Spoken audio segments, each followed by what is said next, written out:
হয়েই এসছে প্রোগ্রাম। আর বলতে নেই, আজকে আমাদের একটা নতুন দিদির সঙ্গে, দিদির নামটা একটু বলুন। রমা দাস। তাকে বলবো, সে সত্যি কথা, যেহেতু আমি এনজিওর কাজ করি, আমার বেশি দিনের আলাপ না, খুব কম সময় তার সঙ্গে আলাপ। ওই দিদির হাতেই মানে আমাদের যে আর একটা এনজিও আছে আমার বাড়ির সামনে, বৃদ্ধা আশ্রম আছে একটা, আমাদের সব বয়স্ক লোকদের নিয়ে ওখানে কাজ বাজ। তাই আমরা অল্প লোক দিয়ে অনেক জায়গায় আমি কাজ করি, বিভিন্ন জায়গায়, এমনকি আমার দেশের বাড়িতেও করি। আমরা সুন্দরবনও সামনে করতে চলেছি।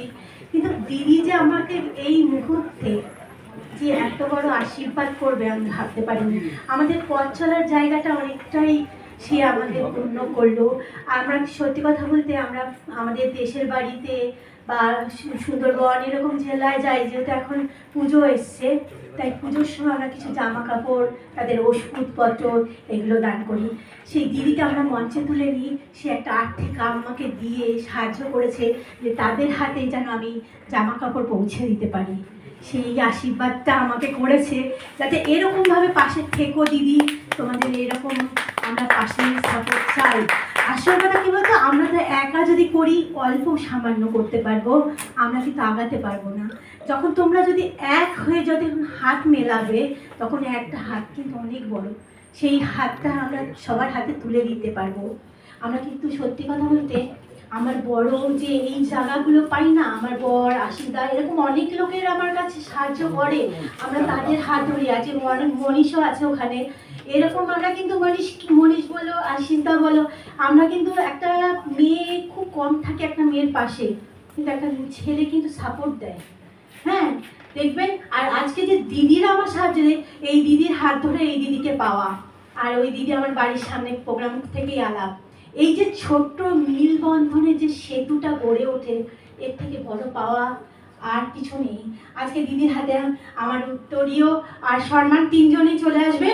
আপনারা প্লিজ চলে আসবেন, আমরা চারজনই আসুন, চারটে দিদি আসুন আমার পাশে একদমই। আর প্লিজ কেউ যাবেন না, কারণ আজকে দেখছি অনেকটাই হল খালি, এরকম কেন হলো বুঝতে পারছি না। অনেকেই তো আচ্ছা সত্যি কথা বলবো, অনেকে না ভুল হয়েছে, আমার প্রোগ্রাম তো ওইখানে হয়, আমার সবাই টেক্সট করছে, আমরা সবাই ওখান থেকে ফিরে চলে গেছে, ওই ঘরের থেকে ফিরে চলে গেছে, অনেকেই এসেছে। মানে নেই, বিকজ পোস্টারে খুব সুন্দর করে বারবার বলেছি, লেখা আছে বারবার, কিন্তু দেখুন সবাই টেক্সট করছে যে আমরা ওই ঘর থেকে ফিরে গেছি, অনেকক্ষণ দাঁড়িয়ে আছি, তোরা কেন আসছিস না? আমি বলছি আপনারা ফোন করবেন তো, নাহলে আমরা কি করে বুঝবো?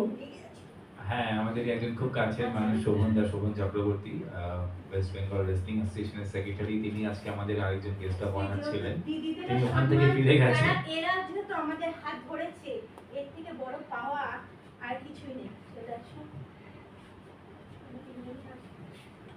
সত্যি তোমরা। আর যারা যারা বাকি আছেন একটুখানি সামনের দিকে চলে আসুন। আমার মনে হয় আমাদের রূপদাত্ত চৌধুরী আছেন বাকি, আর কে কে বাকি আছেন? ও আচ্ছা, হয়ে গেছে। এই দেরি ব্যারিয়ার বলতে নেই। বসুন আপনারা প্লিজ, রূপা ম্যাডাম প্লিজ বসুন। না, এই যে এক সব শেষ হয়ে যাবে, চা সবকিছু একসাথে বাইরে হয়ে যাবে।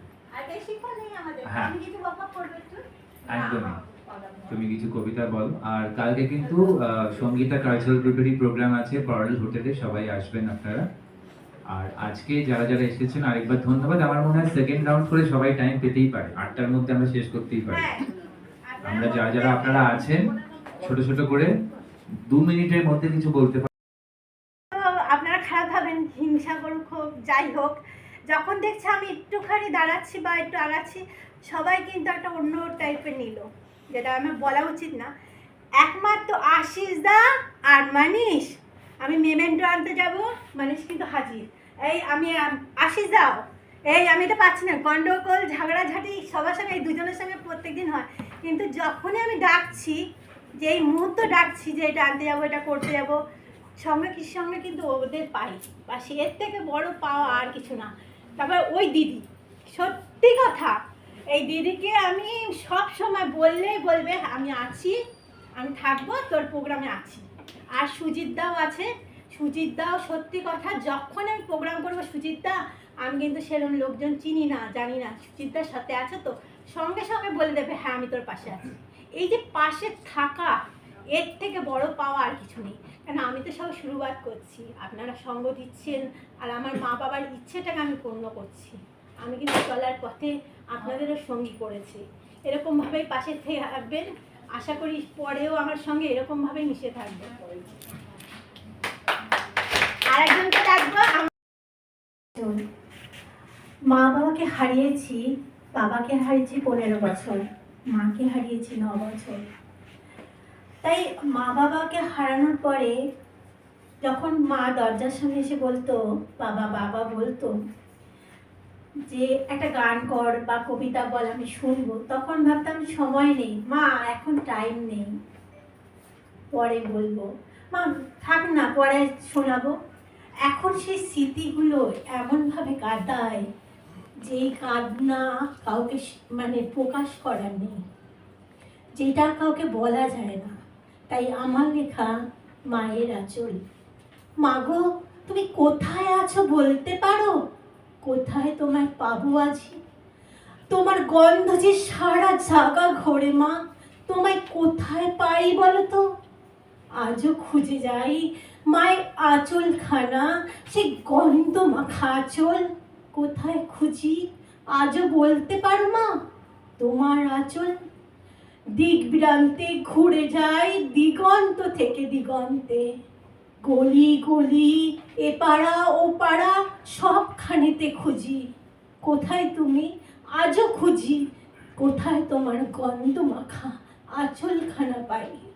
মাগো আজও খুঁজি মা বাবার আঁচল, মা বাবার ছত্র ছায়া আজও খুঁজে চলেছি অনবরত। এক মুঠো ভালোবাসার জন্য, এক মুঠো অস্বার্থ কোনো স্বার্থপরতার না, ভালোবাসা, যেই ভালোবাসা কোনো দাম দিয়ে পাবেন না, যেই ভালোবাসা একমাত্র মা বাবাই দেয় বিনামূল্যে, বিনা পারিশ্রমিকে। সেই ভালোবাসা হচ্ছে মায়ের আঁচল আর বাবার কোল। এটাই আমার লেখা মাতৃকোল। ভালোবাসি ভালোবাসি, কাছে দূরে বনে স্থলে বাজায় বাজায় বাঁশি, ভালোবাসি ভালোবাসি। আমি ভালোবাসি, ভালোবাসতে ভালোবাসি, পথ চলতে ভালোবাসি, যেখানে পাই ভালোবাসা সেই মানুষগুলোকে বেছে নিতে ভালোবাসি, ভালোবাসি, আমি ভালোবাসি। থ্যাংক ইউ সবাইকে।